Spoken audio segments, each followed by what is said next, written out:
కార్మికుల ఆచూకీ గల్లంతైంది. Mobile network దెబ్బతినడంతో ఇప్పటికీ ఆచూకీ దొరకడం లేదు.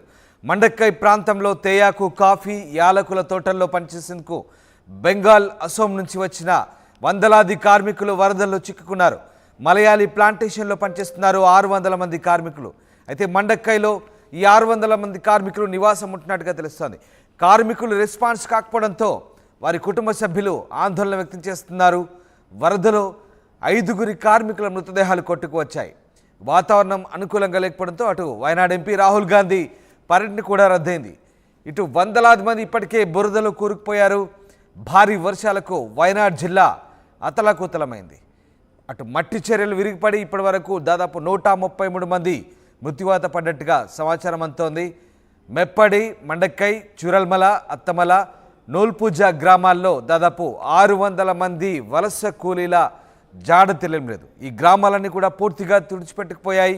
మీరు చూస్తున్న దృశ్యాలు కేరళ వయనాడ్ జిల్లాకు సంబంధించి పూర్తిగా కొండ చర్యలు విరిగిపడి భారీగా ప్రాణ ఆస్తి నష్టం సంభవించింది. ఎక్కడికక్కడ గ్రామాలు దాదాపు 5 గ్రామాలు తుడిచిపెట్టుకుపోయాయి. అవన్నీ కూడా పూర్తిగా బురద, ఇసుక మేటలో కూరుకుపోయిన పరిస్థితి. దీంతో దాదాపు 600 మంది వలస కూలీల ఆచూకీ ప్రస్తుతం తెలియడం లేదు. మీరు చూస్తున్న దృశ్యాలు డ్రోన్ విజువల్స్. ఓవైపు డ్రోన్ విజువల్స్ చూడొచ్చు, పూర్తిగా ఏరియల్ వ్యూ షాట్స్. ఆ గ్రామాలకు సంబంధించి మట్టి పిల్లలు పూర్తిగా కొండ చర్యలు విరిగిపడంతో కొండ చర్యల కింద దాదాపుగా చాలామంది చిక్కుకున్నట్టుగా తెలుస్తుంది. అయితే ఇప్పటి వరకు 133 మంది చనిపోయినట్టుగా అధికారికంగా నిర్ధారించారు. ఇంకా 600 మంది వలస కూలీల జాడ తెలియాల్సి ఉంది. వీళ్ళంతా కూడా పశ్చిమ బంగాల్, అసోం నుంచి తేయాకు అలాగే యాలకుల తోటల్లో పనిచేసేందుకు, టీ ఎస్టేట్స్లో పనిచేసేందుకు ఈశాన్య రాష్ట్రాల నుంచి వచ్చిన వలస కూలీలుగా చెప్తున్నారు. వీళ్ళ జాడ తెలియకపోవడంతో వాళ్ళ కుటుంబ సభ్యులు ఆందోళన వ్యక్తం చేస్తున్నారు. ఇప్పటికే మొబైల్ నెట్వర్క్ కూడా అక్కడ పనిచేయడం లేదు. సహాయక చర్యలు కూడా ఆటంకం కలుగుతున్న పరిస్థితి. ఒకసారి ఆ దృశ్యాలు చూడొచ్చు. ఎన్డీఆర్ఎఫ్ బృందాలు తీవ్రంగా శ్రమిస్తున్నాయి. పూర్తి స్థాయిలో సహాయక చర్యలో నిమగ్నమైన పరిస్థితి. కేంద్ర బలగాలు, ఆర్మీ కూడా రంగంలోకి దిగిన పరిస్థితి. హెలికాప్టర్ల ద్వారా కూడా ఆ ప్రాంతాలంతా కూడా జల్లెడ పట్టారు. ఎక్కడెక్కడ మృతదేహాలు ఉన్నాయో కోణంలో కూడా పోలీసులు పూర్తిగా భద్రతా బలగాలు ఆ ప్రాంతాన్ని జల్లెడ పట్టిన పరిస్థితి. ఎక్కడెక్కడ ఎలాంటి చర్యలు తీసుకోవాలో పూర్తి స్థాయిలో అధికారులు నిమగ్నమైన పరిస్థితి. అయినప్పటికీ కూడా ఇంకా వాతావరణం అనుకూలించలేదు. ఇంకా కొన్ని చోట్ల వర్షాలు కురుస్తూనే ఉన్నాయి. మరికొన్ని చోట్ల చిన్నపాటి కొండ చర్యలు విరిగిపడుతున్న పరిస్థితి. అయితే పూర్తిగా బురద మేట వేసి ఉన్న పరిస్థితి. ఇళ్ళకిళ్ళే పూర్తిగా బురదలో కూరుకుపోయిన పరిస్థితి. చాలా గ్రామాలన్నీ కూడా కొండ చర్యల్లో చిక్కుకున్న పరిస్థితి. అయితే 600 మంది వలస కూలీల పరిస్థితి ఏంటి? మరి వారు బతికే ఉన్నారా లేదా కొండ చర్యల విరిగిపడ్డ కొండ చర్యల శిథిరాల కింద సమాధయ్యారా? ఏం జరుగుతుందనేది మాత్రం ఇంకా తెలియాల్సి ఉంది. చలియార్ నదిలో డెడ్ బాడీలు తేలియాడుతుంటే ఒక్కసారిగా అక్కడ పరిస్థితులు హృదయ విదారకంగా కనిపిస్తున్నాయి. వందలాది మృతదేహాలు ఆ నదిలో కొట్టుకు వస్తుంటే ఒక్కసారి కేరళలో వరదల దుస్థితి ఏ రకంగా ఉందో మనకు అర్థం పడుతోంది. దాదాపు 2 రోజులుగా కురుస్తున్నటువంటి భారీ వర్షాలతో ఒకసారిగా కేరళ అతలాకుతలమవుతున్న పరిస్థితి. ఇక వయనాడులో సహాయక చర్యలకు ముందుకు సాగే కొద్దీ ఆందోళనకర విషయాలైతే బయటకు వస్తున్న పరిస్థితి కనబడుతుంది. ఫోన్ నెట్వర్క్ దెబ్బతినడం సమస్యను మరింత తీవ్రంగా మార్చిందని చెప్పవచ్చు. ముఖ్యంగా ఈ మండక్కై ప్రాంతంలో ఉన్నటువంటి తేయాకు, కాఫీ, యాలకుల తోటల్లో పనిచేసుకు వచ్చినటువంటి ఈశాన్య రాష్ట్రాలకు చెందినటువంటి పశ్చిమ బంగాల్, అసోం నుంచి వచ్చినటువంటి కార్మికులు ఇక్కడ ఉన్నారు.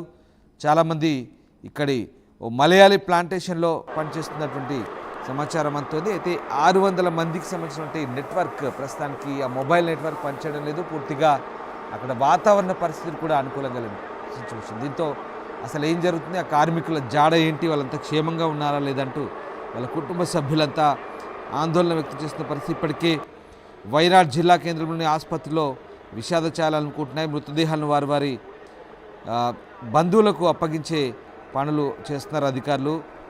చాలా హృదయ విదారక ఘటన. అసలు ప్రకృతి ప్రకోపానికి గురైనటువంటి కేరళ వయనాడ్లో వర్షాకాలం వచ్చిందంటే చాలు కొండ చర్యల ప్రాంతంలో, ముఖ్యంగా కేరళ ప్రాంతంలో అసలు ఏం జరుగుతుందనే భీభత్స భయానక పరిస్థితులు ఇంకా కళ్ళకు అద్దం పడుతున్నాయి, కళ్ళకు కట్టినట్టుగా కనబడుతున్నాయి. 2018 వరదలు, 2020 వరదలు భారీగా ప్రాణ నష్టం సంభవించినప్పటికీ కూడా, ప్రకృతి ప్రకోపం సంభవించినప్పటికీ కూడా ఎందుకు దీనికి సంబంధించినటువంటి ఆ గుణపాఠం నేర్చుకోవడం లేదు కేరళ ప్రభుత్వం. కానీ అక్కడ ఏం చేస్తుంది, ముఖ్యంగా ఫ్లడ్ మేనేజ్మెంట్, రివర్ మేనేజ్మెంట్, అలాగే ఈ బ్రిడ్జ్ మేనేజ్మెంట్ కూడా.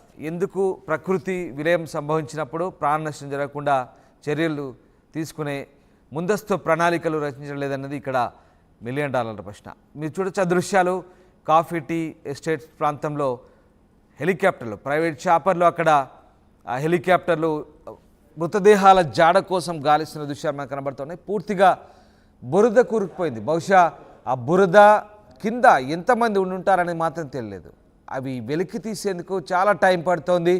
సహాయక చర్యలకు అక్కడ ఆర్మీ, స్థానికంగా ఉన్నటువంటి NDRF బృందాలు, స్థానిక అధికారులు, కేరళ పోలీస్ బృందం వీళ్ళంతా కూడా తీవ్రంగా శ్రమిస్తున్నారు. కానీ ఎక్కడికక్కడ బురద మేట వేసింది. ఒకసారి హెలికాప్టర్తో గాలిస్తున్న దృశ్యాలు మీరే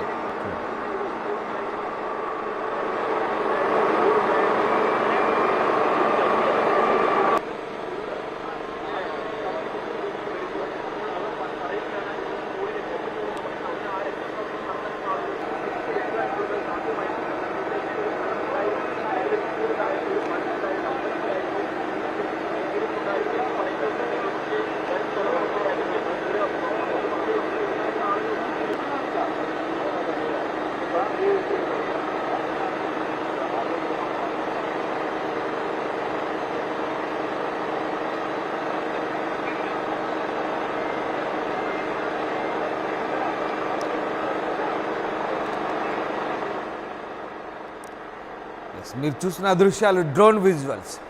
మెప్పడి, మండక్కై, చురల్మల, అత్తమల, నూల్పుజ గ్రామాలకు సంబంధించిన ఆ దృశ్యాలు మీరు చూడొచ్చు. దాదాపు 600 మంది వలస కూలీలు ఈ గ్రామాల్లో చిక్కున్నారు. పూర్తిగా కాఫీ, తేయాకు, అలాగే యాలకుల తోటల్లో అక్కడ వీళ్ళంతా కూడా పనిచేస్తున్నారు. ఆయా ప్రాంతాల్లో ఎక్కువగా ఈశాన్య రాష్ట్రాల నుంచి వచ్చిన కూలీలే ఉన్నట్టుగా తెలుస్తుంది.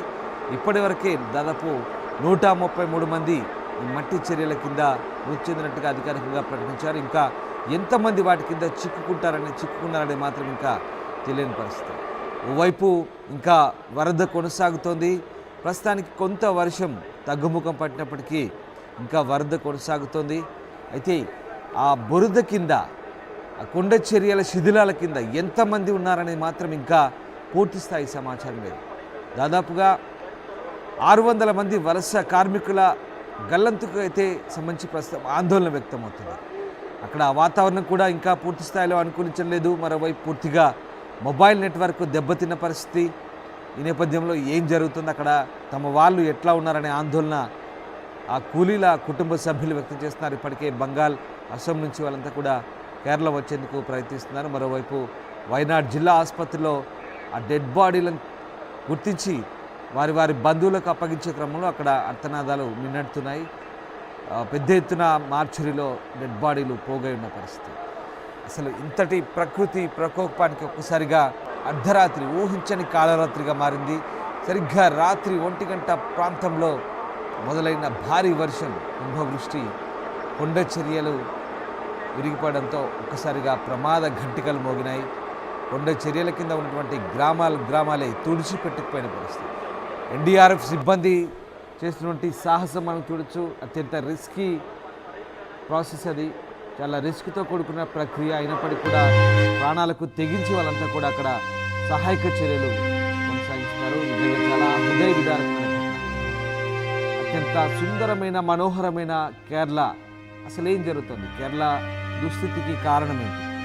ప్రకృతి వైపరీత్యాలు సంభవిస్తాయి, దాన్ని ఎవరు కాదలేదు. కానీ ఈ వైపరీత్యాలను ఎదుర్కొనే ప్రణాళికలు ఎందుకు ప్రభుత్వం రచించలేదు?